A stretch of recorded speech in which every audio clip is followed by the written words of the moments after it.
যাচ্ছে না। তখন সিনিয়র কি বলছে, আরে করতে থাকো না, হয়ে যাবে। তোমার কাজ করতে থাকা, পারফরমেন্সটা করা, লাস্ট পর্যন্ত তুমি করো, রেজাল্ট সবার মিলছে, অ্যাভারেজ সবার মিলছে, ব্যতিক্রম এখানে কেউ নয়, কারোর মধ্যে স্পেশালিটি নেই, সবাই যা যা ফলো করেছে তুমি সেম সেম ফলো করো, তোমারটাও বেরাবে। আমরা একটা মানুষকে শুনেছি, আমরা ট্রেনিং এ দাদার মুখ থেকে মানুষকে শুনেছি যে মানুষটা কাজ শুরু করেছিল, প্রথম 50 খানা এসটিপি দেখিয়েছে, সিঙ্গেল কোনো জয়েনিং বেরায়নি। প্রথম 50 খানা এসটিপিতে সিঙ্গেল কোনো জয়েনিং বেরায়নি। আমি শুনেছি দাদারা মাইন্ডসেট দেওয়ার জন্য গেছিল, তখন ওই পার্সনটা বলছে যে আমাকে মাইন্ডসেট দেওয়ার দরকার নেই, আমি জানি কতটা আমাকে কাজ করতে হবে, এখনো হাফ হয়েছে, এখনো বাকি আরো আছে, ওটা কমপ্লিট করে তারপর যদি না বেরোয় তখন দাদা তুমি আমাকে এসে বোঝাবে। তাহলে একটা মানুষের 50 খানা এসটিপি দেখানোর পরে কোনো রেজাল্ট না বেরোনোর পরও মানুষটার মধ্যে ক্লিয়ার কি আছে, এখনো তো কাজ বাকি আছে, পুরো কাজ কমপ্লিট করি তারপর ঠিক বেরোবে, যদি না বেরোয় তখন দাদা তুমি বোঝাবে। এই মানুষটাই আগামী দিনে স্টেজ কাঁপিয়েছে।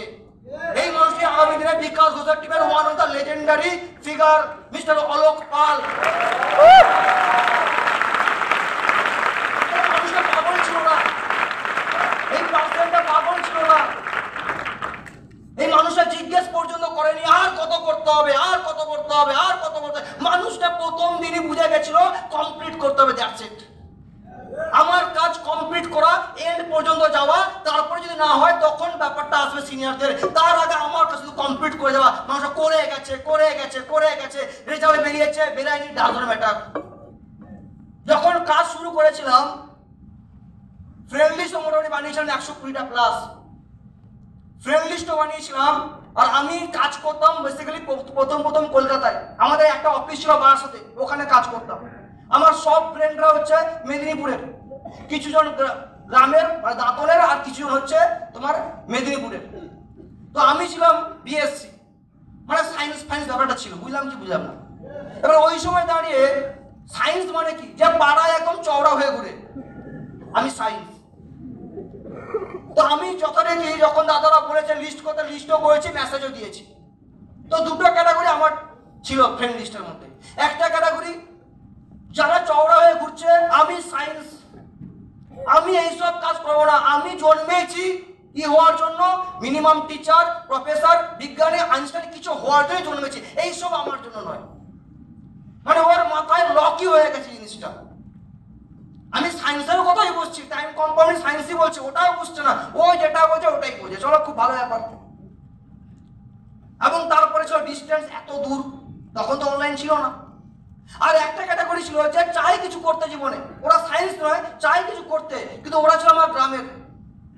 ওদের মধ্যে ভয় কি ছিল না, সবই ঠিক আছে, যদি কাছাকাছি হতো তাহলে ভালো হতো, যদি আমার বাড়ির ছাদে হতো তাহলে ভালো হতো, কলকাতা তো যদি বিক্রি করে দেয় আমাকে নিয়ে গিয়ে, সবই ঠিক আছে, আমার দরকার, হ্যাঁ গভর্নমেন্ট পাবো না, সবই বুঝলাম, তুই যা বলছিস ইনকাম হবে সবই বুঝলাম, কিন্তু কলকাতা না। আমার মা বলছে যদি আমাকে বিক্রি করে দেয় ওখানে, কলকাতায় নিয়ে গিয়ে সব বাংলাদেশে পাচার করে দেয়। এই রাজুদা বলছিল না কি কাজ করতো আগামী দিনে দাঁড়িয়ে, মানে যদি স্মরণ না পেতো হয়তো পরবর্তী ওটাই করতো, লোককে পাচার করাতো। এই আমরা কথা বলছিলাম রাজু তুমি কি করতে, তো দাদা বলছে, দাদা না বাপিদা বলছে যে কি করতো, গরুর গলায় টায়ার জড়িয়ে নদী পার করাতো, বাংলাদেশ আর ইন্ডিয়া, অর্থাৎ মানুষকে সেভাবে পার করাতো। তো আলটিমেট তার মানে আমার লিস্ট থেকে সেরকম কোনো বেরায়নি, দুর্ভাগ্যবশত বেরায়নি, সেরকম কোনো বেরায়নি যেরকম বেরানো উচিত। এবার আমি স্ট্রেঞ্জার করি, ওই কারণে আমি যাচ্ছি না, স্ট্রেঞ্জার করি। স্ট্রেঞ্জার যখন প্রথম করি, তো আমার বাংলাটা ওই সময় দাঁড়িয়ে কেমন ছিল যদি একটু বলি, যার সাথেই কথা বলতাম সে প্রথমেই বলতো তোমার বাড়ি কিন্তু এখানে মনে হচ্ছে না, তুই মেদিনীপুর থেকে এসছো না, আমার কপালে কি লেখা আছে আমার নাকি, না তোমার কথাই মনে হচ্ছে, কথার টানে মনে হচ্ছে, তো তুমি বলছো এখানে কেন তোমার বাড়ি। তখন আমি চেঞ্জ করতাম না, আমি থাকি এখানে, কাজ বাজ করি, তো বিলিভই করতো না। তো এভাবেই কাজ শুরু করা স্ট্রেঞ্জারে, একটা দুটো তিনটে চারটে পাঁচটা 17খানা আমি এসটিভি দেখিয়েছি। একটা বেসিক ছেলে যে প্রথম টাইমে নেমেছে স্ট্রেঞ্জারে, যে কাজ করছে, সে স্ট্রেঞ্জার করে 17টা এসটিভি দেখিয়েছে। মানুষের তো জয়নিং বেরায় না, আমার প্রথম 17টা এসটিভিতে সিঙ্গেল কোনো ফলো আপ হয়নি, 18 নম্বর এসটিভিতে আমার ফলো আপ হয়েছে। 98 টাকা খোলা হয়েছে, রিডি দিয়েছে, পরের দিন এসে সেই তুমুল ঝামেলা, 500 টাকা দিয়েছে, মামা কাকা জ্যাঠা দাদা 5 জন এসছে, আমার হবে না, আমাকে টাকা দাও, আমাকে টাকা দাও। দেওয়া হয়ে গেছে, কারণ এখানে ঝামেলা দিচ্ছে না, তুমি দিয়েছো তুমি নিয়ে চলে যাও, টাকা মারার চক্রটা বসে নিয়ে আমরা। তারপরে গিয়ে বিজনেস বেরিয়েছে, তারপরে গিয়ে হয়েছে। আমি একটাই জিনিস তখন শুনে নিয়েছিলাম দাদার কাছ থেকে, আর এটাই আমি আমার টিমকেও বলি, সবাইকেই বলি। আর সেদিন এই জিনিসটা শুনে নিয়েছিলাম আর মেনে নিয়েছিলাম বলে আজকে হয়তো আমি এখানে দাঁড়িয়ে আছি, আর মিনিমাম 100+ আমার এসটি অলরেডি কমপ্লিট হওয়া আছে।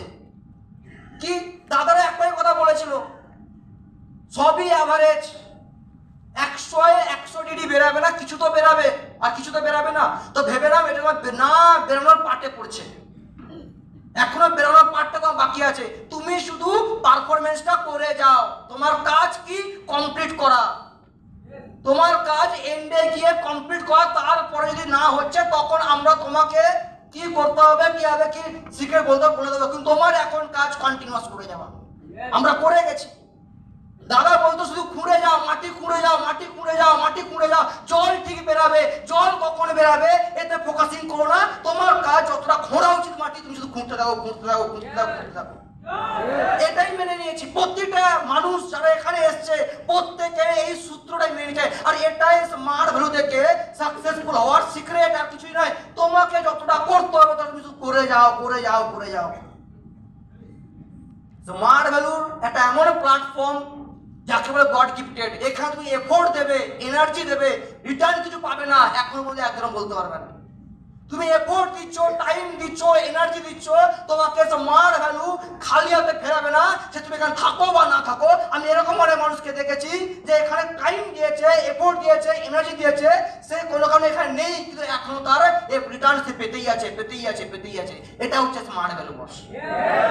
এটা হচ্ছে আজুবা একটা প্ল্যাটফর্ম যে একবার তুমি দাও বারবার বারবার বারবার পাবে। শুধু করতে হবে কি আমাকে প্রথমে আমাকে শুধুমাত্র করে যেতে হবে। বুঝলাম কি বুঝলাম? সেটা শুধু এটা আমরা করছি না, শুধু এটা আমরা করছি না, এখানে গ্যারান্টি তুমি এফোর্ট দিলে পাবে কিছু, শুধু আমরা করছি না। আজকে মার্কেটের প্রত্যেকটা সাকসেসফুল পারসন করছে জিনিসটা। সাকসেসফুল কাকে বলে? সাকসেসফুল ডেফিনেশন জিত বলে যাচ্ছিল যে ভালো একটা হ্যান্ডসাম লেভেল ইনকাম দরকার, সিকিউরিটি দরকার, আইডেন্টিটি, স্যাটিসফ্যাকশন, টাইম ফ্রিডম, এগুলো সাকসেস ডেফিনেশন। এই জিনিসগুলো নিশ্চয়ই চাকরি করে পাওয়া যায় না, এই জিনিসগুলো নিশ্চয়ই চাকরি করে পাওয়া যায় না।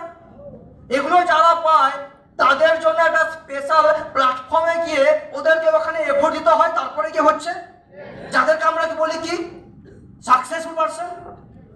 ইয়েস। এবং আজকের মার্কেটে যেই সব প্ল্যাটফর্ম থেকে এইগুলো পাওয়া যায়, ওই প্রত্যেকটা প্ল্যাটফর্মে যারা যারা আজকে কাজ করছে, যারা যারা আজকে ওখানে গিয়ে ট্রাই করছে, এফোর্ট দিচ্ছে, তারা কতটা দিচ্ছে এবং কতটা পাচ্ছে, তাদের স্ট্রাগলটা কি, এটা আমাদেরকে জানা উচিত। তাহলে হয়তো বুঝতে পারবো যে আজকে আমাদের এই প্ল্যাটফর্ম, আমাদের এই ইন্ডাস্ট্রি কতটা আমাকে সহজভাবে সাকসেসটা পাইয়ে দেওয়ার জন্য আজকে আমাকে এফোর্ট কাজ সাপোর্ট করছে। বলছে আজকে দাঁড়িয়ে তুমি দেখে নাও